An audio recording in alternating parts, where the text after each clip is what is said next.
গোটা পশ্চিমবঙ্গবাসীর মুখে একটাই কথা, কি মনে হচ্ছে এবছর ভোটটা এমন হয়ে গেছে কেউ কিছু বুঝতে পারছে না যে কি হবে।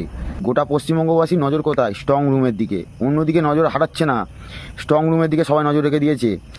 আর তার উপরে এত চাল চোর, গরু চোর, ঠিক আছে, গম চোর, সব কিছু দেখলাম। এবার হচ্ছে ভোটের মেশিন চোর। মানে চোরের কত রকম প্রকার ভাই, ঠিক আছে, চোর ভর্তি, ওয়েস্ট বেঙ্গলের চোর ভর্তি। আমার একটা জেনুইন কথা যে আমি কোনো পার্টির সাপোর্ট না।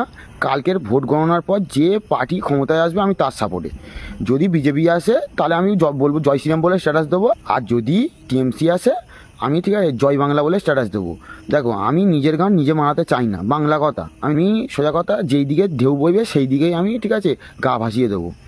অত ভালো মানুষ আমি না, আমি হচ্ছে গিরগিটি প্রকারের মানুষ, আমি হচ্ছে গিরগিটি, ঠিক আছে। যেমন রং তেমনভাবে রং পাল্টাবো। যে পার্টি যখন ক্ষমতায় আসবে তার সঙ্গে, ঠিক আছে, তার সঙ্গে মিলে যাও, বাংলা কথা। আর তার পোঁদ মারা গুপগাপ করে। এতদিন তো জনগণের পোঁদ মেরে বেরিয়েছে। কালকের পর যে ক্ষমতায় আসবে প্রথম ভালো করবে, আবার ফের জনগণের গান মারবে, বাংলা কথা। ঠিক আছে, জনগণ হিসাবে আমি এটাই করব যে কালকের পর যে ক্ষমতায় আসবে আমি তার সাপোর্টে। বিজেপি আসলে আমি হচ্ছে জয় শ্রীরাম বলে স্ট্যাটাস দেবো, আর টিএমসি আসলে আমি জয় বাংলা বলে স্ট্যাটাস দেবো। আমি পুরো স্বার্থপর টাইপের লোক ভাই, ঠিক আছে। যে যেমন তার সঙ্গে সেরকম করব। অত ভালো মানুষ আমি না, আমি গিরগিটি। আমি হচ্ছে আম্পায়ার, বাংলা কথা, আমি আম্পায়ার। আমি কোনো পার্টির সাপোর্টে না, আমি হচ্ছে আম্পায়ার। যে পার্টি আসবে, ঠিক আছে, যে পার্টির কাছ থেকে আমি ফোন মারতে পারবো আমি সেই পার্টির সাপোর্ট করব, ঠিক আছে। তো অত চাপ নিয়ে লাভ নেই ভাই।